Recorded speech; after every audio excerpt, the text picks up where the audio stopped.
Buenas noches a todos. Vamos a iniciar con el tema de hoy, que es el tema número 24 de la serie Nuestra Declaración de Fe.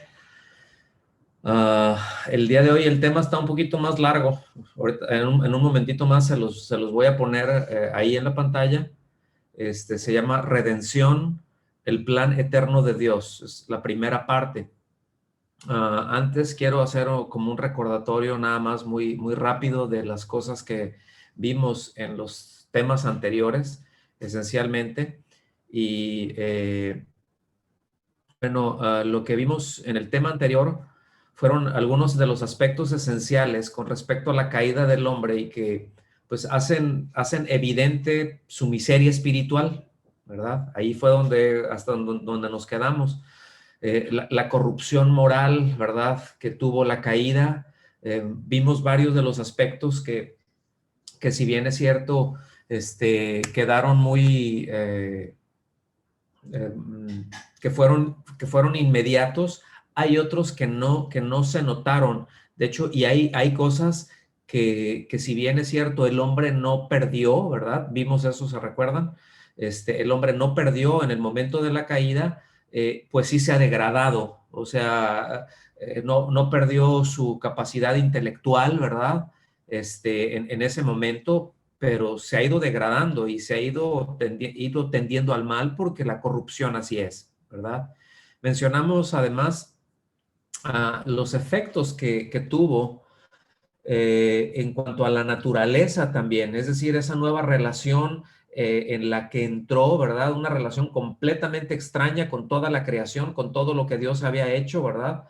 Y cómo Dios pues puso al hombre, cuando digo al hombre es el género, al hombre y a la mujer, porque los bendijo a la par, ¿sí? Y la encomienda fue a la par, aunque el orden es que estaba el hombre, ¿verdad? Porque creó al hombre, después creó a la mujer, entonces, pero es un sentido nada más de creación, es un sentido de orden, ¿no?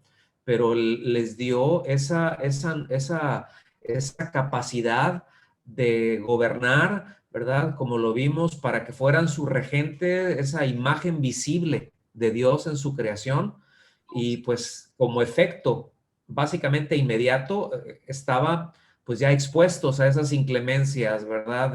De la naturaleza, las inclemencias de la creación. Entonces, partiendo de eso, podemos ver al ser humano cómo está ahora. Es decir, aquí no solamente si nos vemos a nosotros mismos, ¿verdad? Podemos ver toda nuestra sociedad y decir, es que todas las cosas están muy mal, pero solamente si nos vemos a nosotros mismos podemos hacer esa pregunta, ¿verdad? ¿Por qué estamos como estamos? ¿Por qué estamos así ahora si Adán y Eva fueron creados a imagen de Dios, o mejor dicho, para ser la imagen de Dios? ¿Sí? Porque ese es como ya lo estudiamos, ese es el sentido que tiene el texto. El hombre fue creado como imagen de Dios, ¿verdad? Entonces, bueno, ya vimos que la desobediencia de ellos, cómo nació esa desobediencia en su incredulidad, ¿recuerdan? Ahí fue todo el tema. Acuérdense, sí hubo una desobediencia, sí hubo una rebeldía, sí hubo una rebelión, ajá, pero la raíz, incredulidad. Dios dijo, ciertamente, ¿verdad? Y ciertamente, si comes de esto, ciertamente morirás. Nada más estoy recordándoles. Y por el otro lado, exactamente viene con esa contraposición, ¿verdad? El enemigo de nuestras almas, Satanás, y llega, con que Dios ha dicho esto, ya poniendo en duda la palabra de Dios, pues ciertamente no morirás, ¿verdad? Y contradijo completamente, frontalmente lo que Dios había establecido. Entonces, repito, por causa de esta incredulidad viene desobediencia, ¿verdad? Viene esa separación de ellos con Dios y pues toda la raza humana, porque estamos representados en Adán, ¿verdad? Y pues por eso somos culpables ante Dios, ¿verdad? Tenemos una naturaleza corrupta, ¿verdad? A causa del pecado. La escritura es muy clara y dice, sea Dios veraz y todo hombre mentiroso, por cuanto todos pecaron, ¿ok?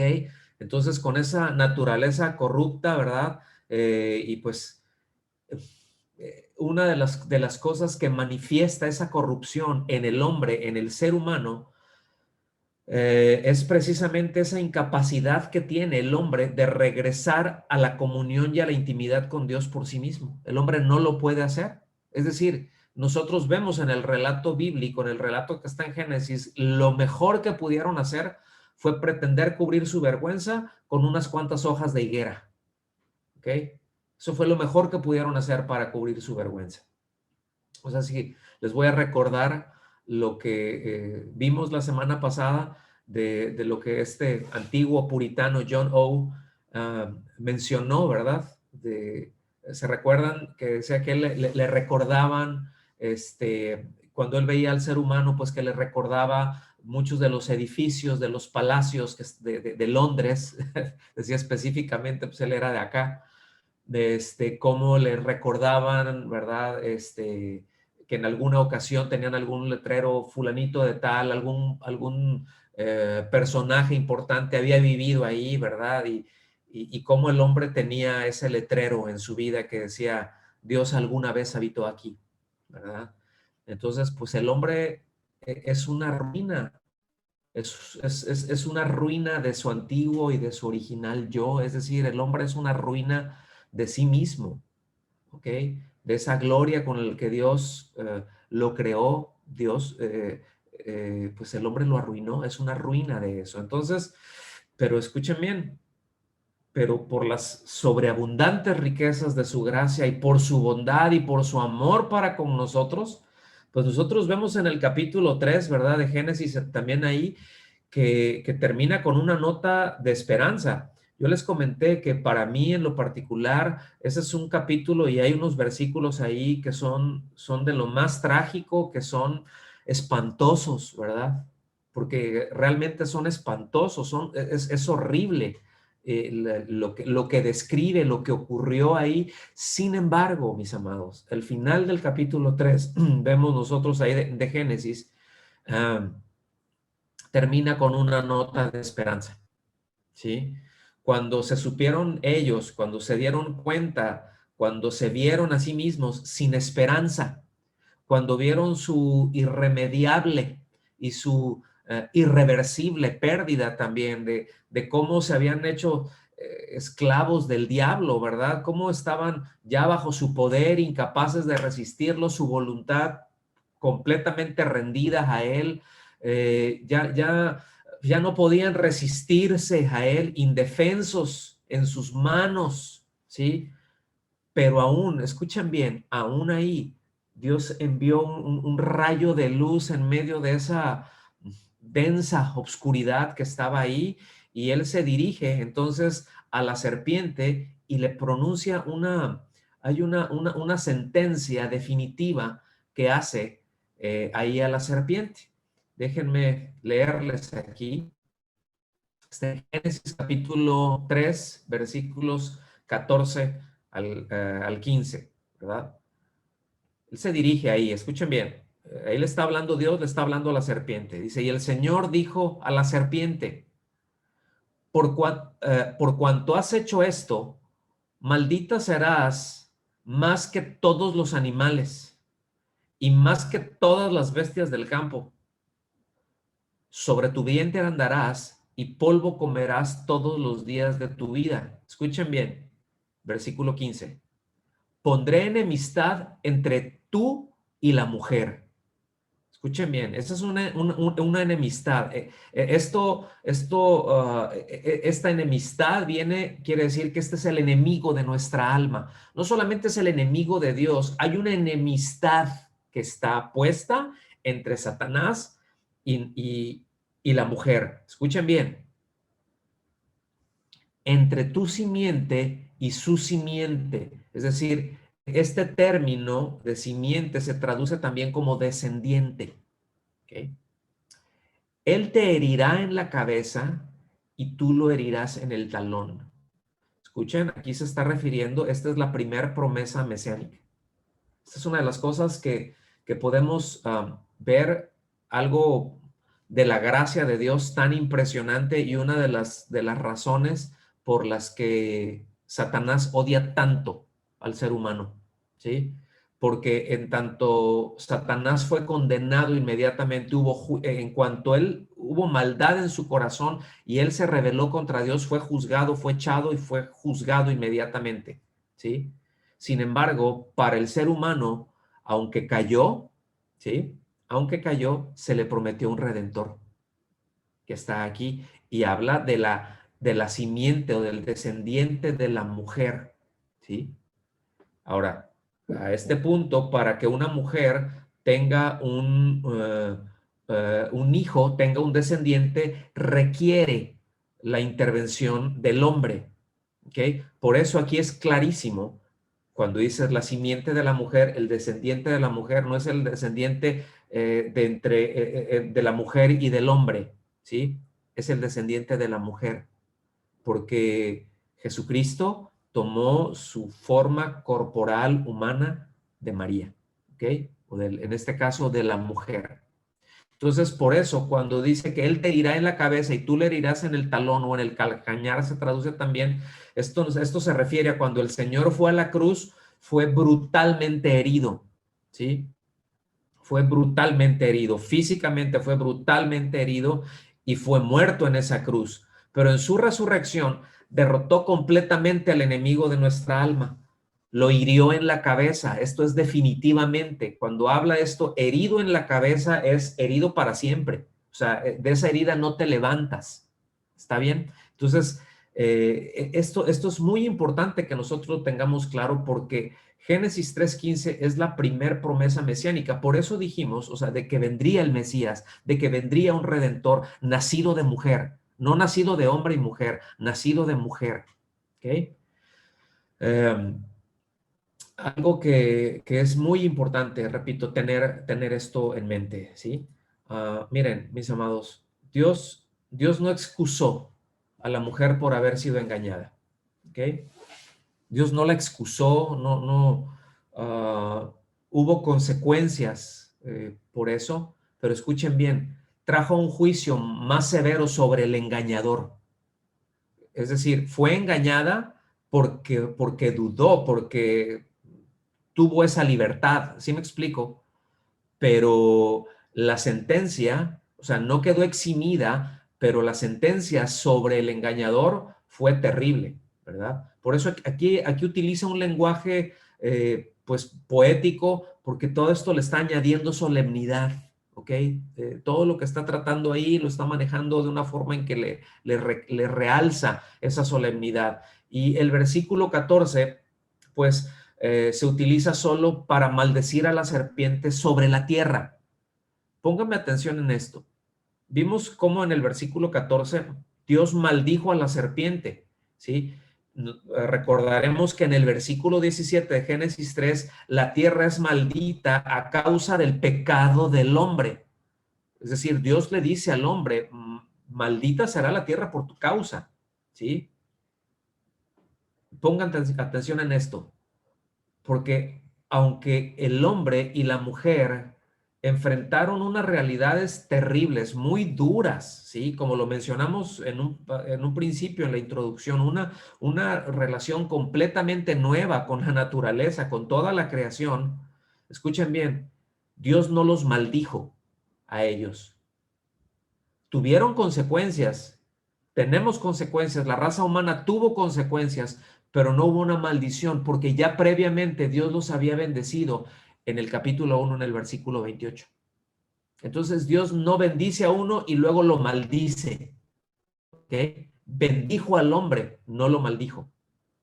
¿Está bien? Esto es muy importante entenderlo aquí, porque luego hay esa idea, ¿sí me explico? Es de que, no, es que son malditos por Dios, es que Dios maldijo al ser humano. Vamos viendo lo que es bíblico. Esto nos deja ver algo muy impresionante. Yo les haría la pregunta, ¿es Dios paciente para con nosotros? Fíjense, ¿será Dios paciente para con nosotros? A Satanás lo juzgó, inmediatamente lo maldijo, ¿sí? La tierra, bueno, entró el pecado, ¿verdad? Pero fíjense bien cómo retuvo en ese sentido, cómo guardó al hombre, ¿sí? Aún el hecho, como mencionamos la semana pasada, aún el hecho de que haya sido expulsado del huerto fue un acto de misericordia de Dios. fue para guardar la vida, para que ya había tomado de un árbol que se le había dicho, del fruto de un árbol que se le había dicho que no lo hiciera, ¿verdad? Ahora estaba el árbol de la vida y sin duda lo iba a tomar. Entonces le puso distancia, ¿sí? Para que no lo tomara, para que no se perdiera eternamente, guardando al hombre, ¿sí? Entonces ahora vamos a entrar en tema. Vamos a entrar en tema, vamos a empezar a considerar, vamos a ver la doctrina de la salvación o de la redención, como es el título de esta enseñanza, que es la primera parte, ¿verdad? Redención y salvación es lo mismo. Entonces, podemos decir con certeza que la redención es el tema central de toda la Biblia. La Biblia trata muchos temas, en la palabra de Dios hay muchos temas, ¿verdad? Pero alguien dijo con mucha certeza que la Biblia es la historia de la redención del hombre, ¿verdad? Que vamos desde Génesis hasta Apocalipsis, trata acerca de la redención del hombre. Entonces, bueno, tenemos que ir, ¿verdad? A lo que ha sido absolutamente más esencial en todo esto. La redención, repito, es un tema central en las escrituras, es absolutamente central y esto, pues solo cuando nosotros podemos captar, cuando nosotros podemos, pues verdaderamente entender ese aspecto, ese carácter de la naturaleza de Dios, ¿verdad? De su santidad, esa parte de los atributos de Dios, de quién es Dios realmente. A eso nos referimos con entender la naturaleza y el carácter de Dios, ¿verdad? Cómo es absolutamente santo, perfecto, todo lo sabe, etcétera. Todos los omnis de Dios. Perdón, medio hipo. Y al mismo tiempo conocemos la condición del hombre, la condición del ser humano en pecado, ¿verdad? Esa abismal diferencia, ¿verdad? Es que podemos entonces apreciar pues esta maravillosa redención que tenemos en Cristo Jesús. Es que podemos apreciar la doctrina, la enseñanza de la salvación que está ahí en la Biblia, ¿verdad? Esto es absolutamente necesario porque como lo hemos comentado en otras ocasiones, luego muchas veces a la hora de que vamos a hablar de salvación y que le vamos a compartir a alguien, pues es que Él es nuestro Salvador y la gente dice, ¿y mi Salvador de qué? ¿Para qué necesito un Salvador? No necesito un Salvador. Ya tengo mi religión, ¿sí? O no soy tan malo, ¿por qué necesito un Salvador? Y es evidentemente no conocen, no ubican la naturaleza de Dios y tampoco la naturaleza humana. Entonces, por eso es absolutamente indispensable que entendamos estos aspectos, ¿sí? Es en verdad absolutamente indispensable para que en el momento en que nosotros compartimos el evangelio, sepamos lo que estamos diciendo y sepamos por qué lo estamos diciendo. Y, ay, pero es que a lo mejor se oye muy fuerte y se pueden ofender. Es que sí ofende. Escuche bien, es que la gracia ofende al orgullo, porque la gracia le quita todo el mérito al orgullo, ¿sí? El orgullo se fundamenta en el mérito propio. Sígame en eso. El orgullo se fundamenta en el mérito propio, ¿sí? Y la gracia lo que hace a un lado completamente el mérito. Pero vamos a hablar bastante más de eso en temas que siguen, ¿verdad? Ahorita por lo pronto yo creo que es muy prudente, es muy sabio, además de que es lo más bíblico, pues empezar a dar un vistazo general antes de entrar a ver aspectos muy específicos de este tema, ¿sí? Cómo la redención es un plan eterno de Dios, ¿sí? La redención es un plan eterno de Dios. Entonces, pues permítanme darles un par de encabezados, ¿verdad? Es decir, vamos a ver un par de puntos, porque no vamos a alcanzar a ver mucho más el día de hoy. Entonces, pues es simplemente que podamos, empezar a adentrarnos en esto y como gracias a Dios no tenemos prisa, pues podemos nosotros entrar con toda paciencia, ¿sí? Con toda paciencia y doctrina a ver este tema. Entonces, lo primero que vamos a ver, la redención es completamente de Dios, ¿sí? en varias ocasiones el apóstol, iba a decir, el profeta Isaías, ¿verdad? Menciona, y a lo largo también de la escritura, menciona que las salvaciones de Dios, las salvaciones de Jehová, la salvación le pertenece a Jehová. Jehová salva, ¿verdad? Él es la naturaleza misma, el mismo nombre, ¿verdad? Jesús quiere decir Salvador. Y ahora sí que un extra. El nombre de Josué, Josué, se me fue el otro. Oseas y Jesús es el mismo, ¿eh? Jesús es la forma griega, ¿sí? De decir, y Josué es la forma hebrea, y pues, y Oseas también. Jesús, Oseas, Josué, quiere decir lo mismo, Salvador, ¿verdad? Entonces, pues la redención es absolutamente, la salvación es completamente de nuestro Dios. Solamente en Él se origina. Él la pensó y en Él se origina. Lo que nosotros encontramos en las Escrituras, lo que nosotros podemos ver en la Biblia, es un registro de la actividad de Dios en la salvación del hombre y de la mujer. ¿Okay? De pe a pa, como mencionamos en un principio, ¿verdad?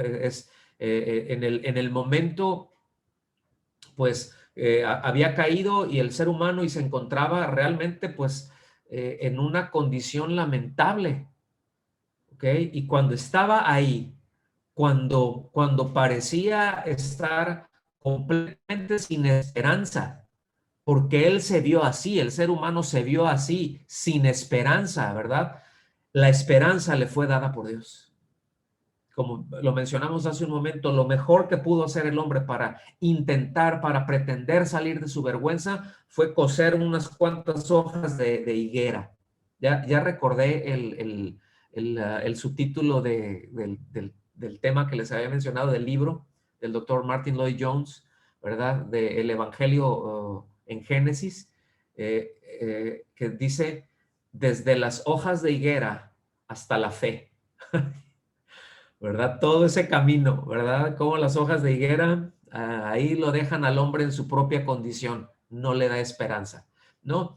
Entonces fue Dios el que le dio esperanza, ¿sí?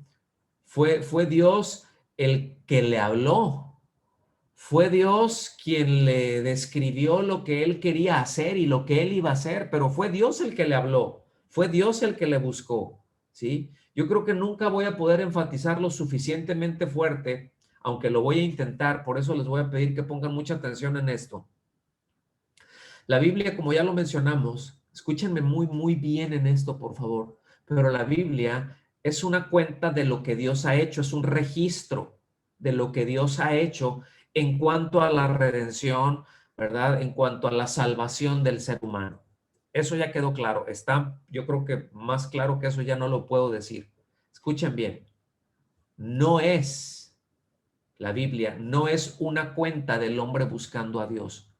No es de que está, hay un registro buscando a Dios, el ser humano buscando a Dios, el ser humano tratando de acercarse a Dios. Pónganme atención en esto que les voy a decir, porque esto de que la Biblia cuenta cómo el hombre ha buscado a Dios es probablemente una de las mayores herejías que han caracterizado a la iglesia y a la enseñanza de la iglesia en los últimos 150 años. ¿Sí? Eso repito, probablemente la herejía más grande. Cuando me refiero, estoy hablando de un sector de la iglesia, estoy refiriéndome a la teología liberal o a la llamada alta crítica también. ¿Sí? No sé, alguien tiene puesto su micrófono, pónganle mute, por favor. ¿Sí? Entonces, tienen estos de la llamada alta crítica, ¿verdad? A principios del siglo XX hubo una de las mayores influencias, yo se los he comentado, uno de estos teólogos que se llamó Rudolf Bultmann, tuvo las mayores influencias, ¿sí? En este sentido. De hecho, Bultmann es enseñado sí o sí en todos los seminarios católicos, ¿sí? Y actualmente en la mayor parte de los seminarios protestantes, Sí, eso es importante mencionarlo. Bueno, el tema es que los teólogos liberales, porque me estoy yendo a 150 años atrás aproximadamente, porque es cuando el racionalismo surge, ¿verdad? Con una mayor fuerza, todo el tema de la evolución, eso viene a ser un detonante, ¿verdad? El intelectualismo y bueno, fueron influidos por el racionalismo, fueron influidos por la teoría de la evolución y muchos creyentes, me estoy refiriendo a teólogos, a pastores, a muchos pensadores cristianos, fueron influidos por eso y aplicaron aún la evolución a las escrituras, ¿verdad? Y no se han cansado desde entonces de decirnos que el Antiguo Testamento no es otra cosa que un registro del hombre buscando a Dios.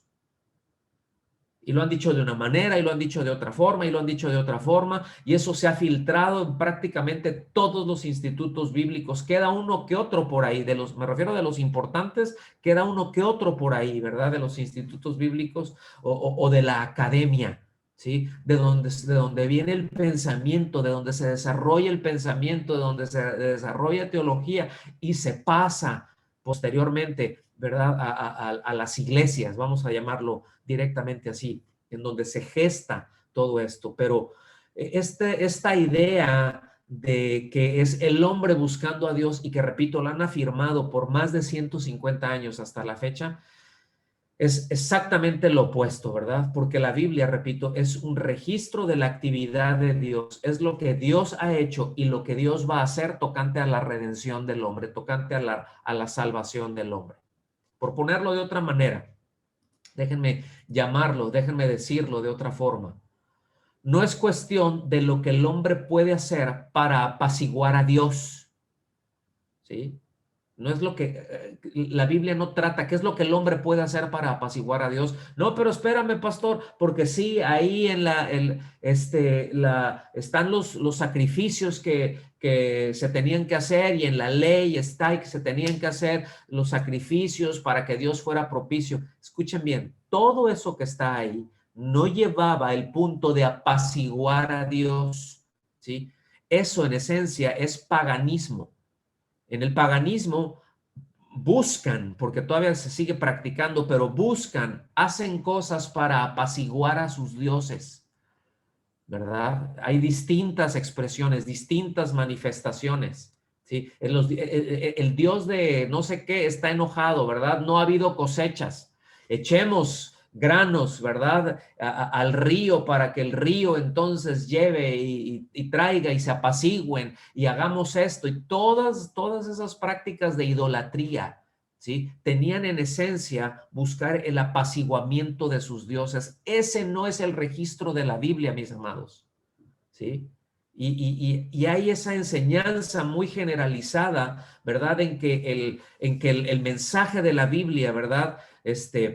Enseña, ¿verdad? De cuáles son las cosas que nosotros tenemos que hacer para entonces agradar a Dios, ¿verdad? Agradar a ese Dios que hemos ofendido. ¿Qué es lo que tengo que hacer, ¿verdad? Para agradar a Dios. ¿Qué es lo que tengo que hacer para que no esté enojado conmigo? ¿Qué es lo que puedo hacer? Mis amados, eso no es lo que la Biblia enseña, ¿sí?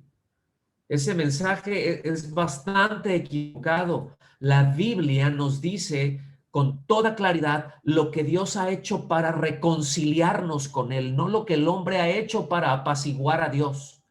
Desde un inicio es lo que el hombre, lo que Dios, perdón, ha hecho para reconciliarnos con Él.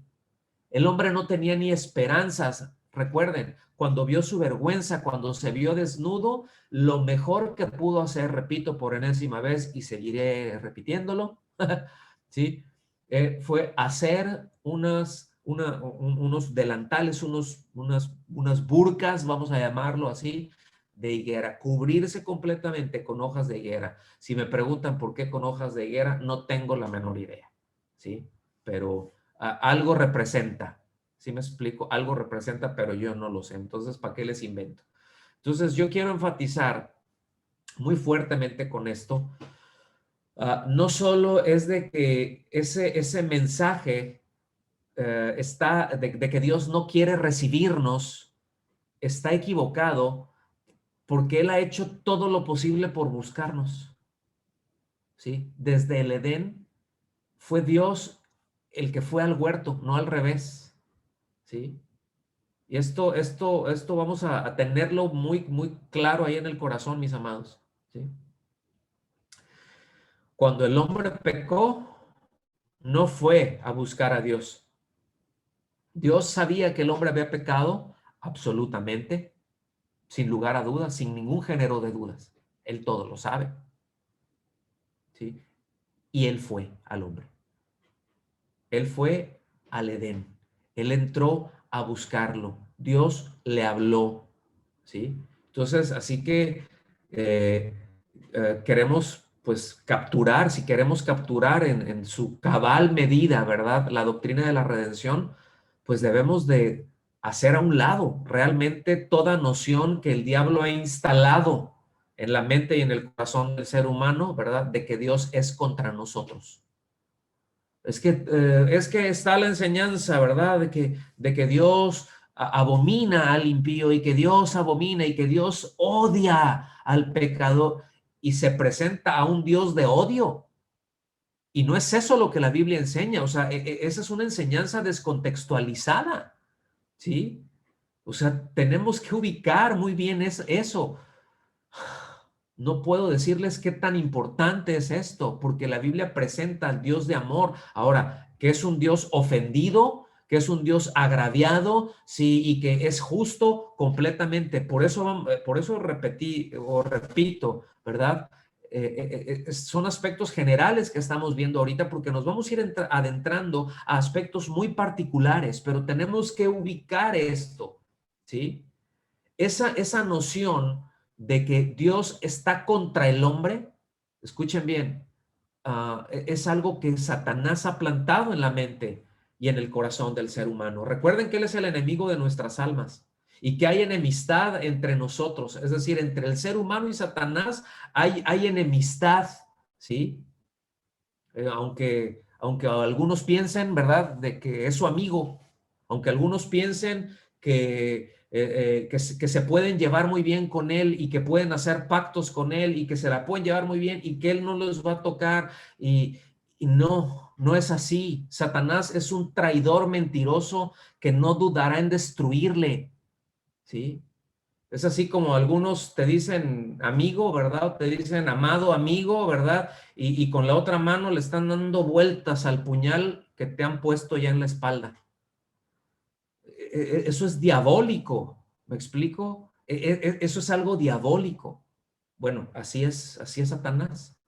Lo que queda muy claro en la Biblia, mis amados, el mensaje de la Biblia es perfectamente claro. En Juan 3:16 nos dice lo siguiente, porque de tal manera amó Dios al mundo que dio a su Hijo unigénito para que todo aquel que cree en él no se pierda, sino que tenga vida eterna. ¿Sí? Se los repito una vez más. Yo sé que se lo saben de memoria y qué bueno, pero va una vez más. Porque de tal manera amó Dios al mundo que dio a su Hijo unigénito para que todo aquel que en él, que cree en él, perdón, no se pierda, sino que tenga vida eterna. ¿Sí? De hecho, vamos a ir un poco más allá de esto, ¿sí? Porque la Biblia ni siquiera nos dice que el Señor Jesucristo necesitaba apaciguar al Padre por nosotros, ¿sí? Luego hay esa idea, no, pues es que él así como que vino, ¿verdad? Entró plan B, ¿sí? De esto es lo que vamos a hablar, esto no lo vamos a alcanzar a ver hoy, pero es así como que se metió y no, espera, ¿verdad? O sea, no, ahora sí que no les vayas a hacer daño, ¿verdad? Yo me pongo, házmelo a mí, como necesitar apaciguar al Padre por nosotros, ¿verdad? O lo que Él ha hecho por nosotros, ¿verdad? Y hay enseñanzas que giran en torno a ese concepto que es muy equivocado, ¿sí? Muchas veces incluso están expresadas esas enseñanzas aún en himnos antiguos, ¿verdad? Hay cantos que lo expresan así, pero lo que la Biblia dice con respecto a esto en 2 Corintios 5:19 dice, es decir, que Dios estaba en Cristo reconciliando al mundo con él mismo. Escuchen bien, el que viene y reconcilia, el que tiene la iniciativa es Dios, dice, no tomando en cuenta a los hombres sus transgresiones, y nos ha encomendado a nosotros la palabra de la reconciliación. ¡Qué maravilla, mis amados! ¡Qué maravilla! Dios estaba en Cristo reconciliando con él, al mundo con él mismo. Otra vez, es Dios buscando al hombre, Dios buscando al hombre, Dios haciendo, ¿verdad? Dios buscando, Dios yendo por el hombre, porque el hombre es perfectamente inútil para salvarse a sí mismo. Como dijimos, es perfectamente incapaz y se dio cuenta desde un inicio, perfectamente incapaz para restablecer su comunión con Dios, su intimidad con Dios. Repito, lo mejor que pudo hacer fue tratar de cubrir su vergüenza, ¿sí? Como todo lo que se hace ese espíritu, vamos a llamarlo así, de religión, ¿verdad? Del esfuerzo del hombre por acercarse a Dios, para complacerlo, para apaciguarlo, gira en torno al esfuerzo del hombre por el mérito, ¿sí? Haciendo méritos. Si volteamos, y no voy a ir, no me voy a ir muy lejos, si volteamos a la iglesia de Roma, ¿verdad? Vemos tantas cosas que se tienen que hacer méritos, ¿cierto? Es por obras. No, no es por fe, pero es que también las obras son muy necesarias. Se tienen que hacer, se tiene que dar, se tiene que ganar. Entonces, lo que hizo Cristo en la cruz, ¿para qué fue? ¿Sí? Vamos a hablar mucho más de esto, porque esto es tremendamente importante, mis amados, que lo tengamos en claro. Yo desconozco el trasfondo de muchos de ustedes, ¿sí?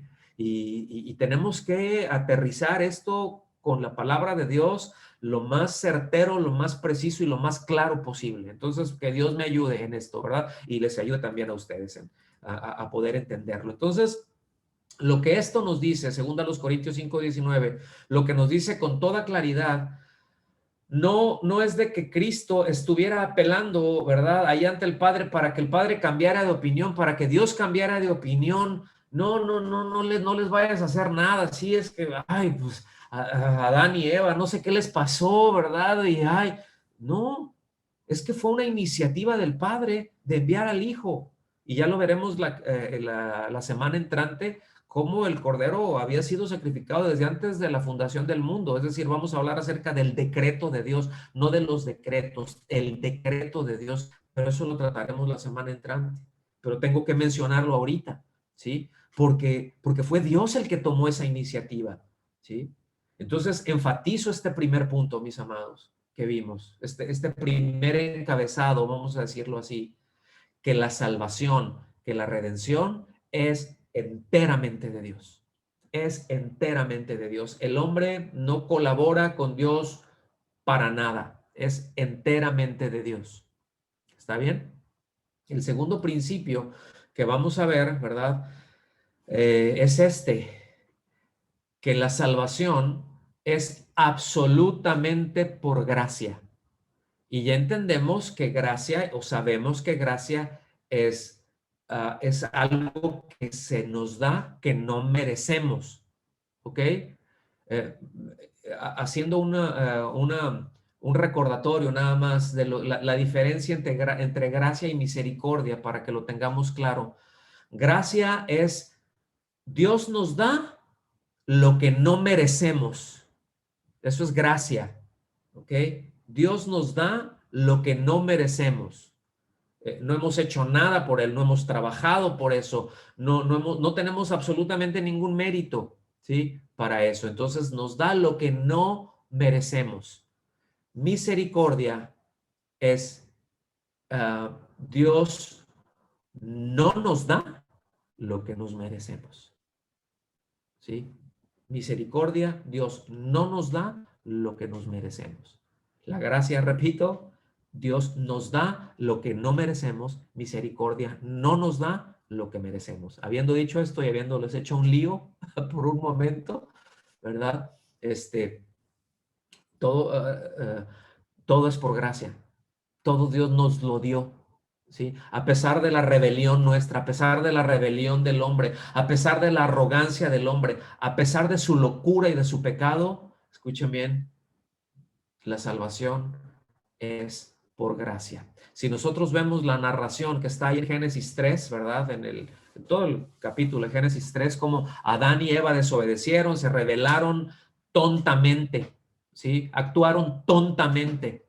Y ahí estaban todos asustados, todos alarmados, ¿verdad? Cuando escucharon a Dios llegar al huerto, cuando ubicaron la presencia de Dios, ¿verdad? Cuando oyeron que Dios estaba acercando, sí, cuando oyeron su voz se escondieron. Ese fue su instinto, esa naturaleza caída fue el de alejarse de Dios, no de buscarlo.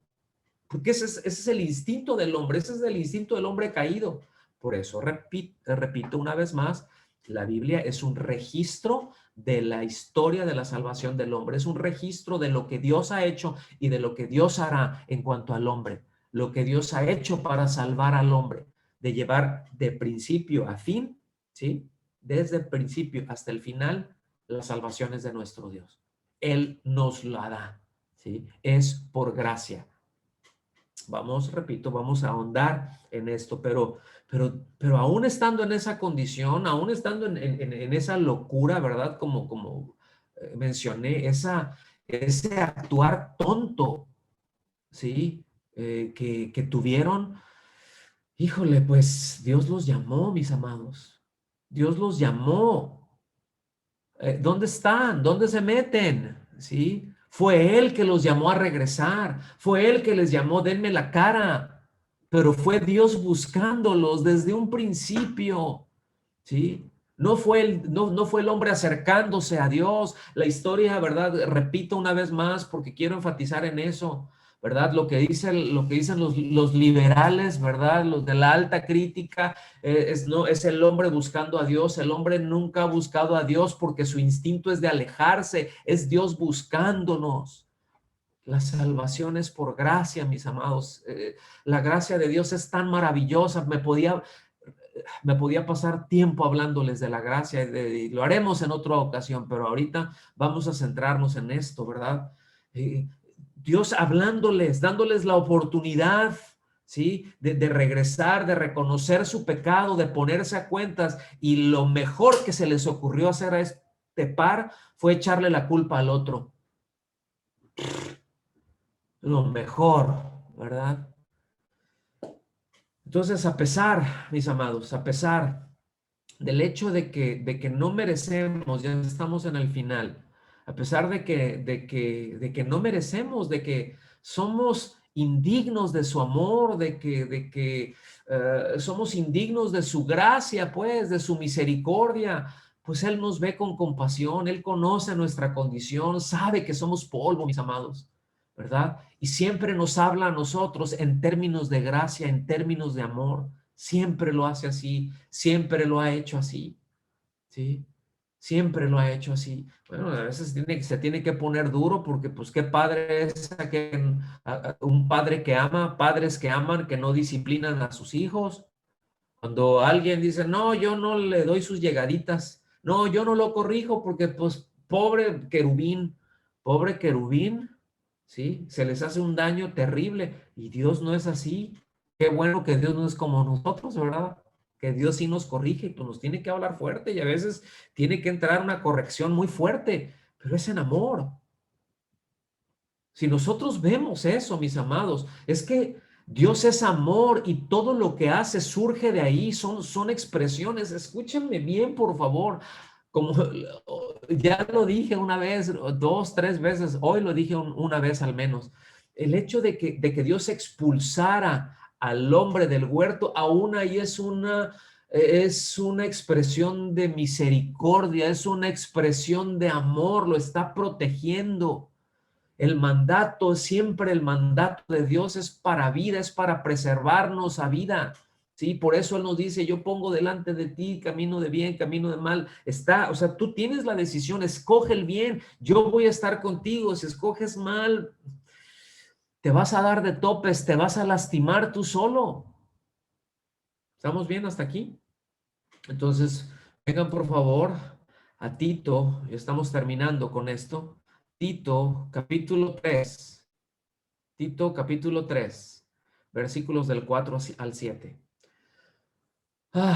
Pero cuando se manifestó la bondad de Dios, nuestro Salvador, y su amor hacia la humanidad, escuchen bien, Él nos salvó.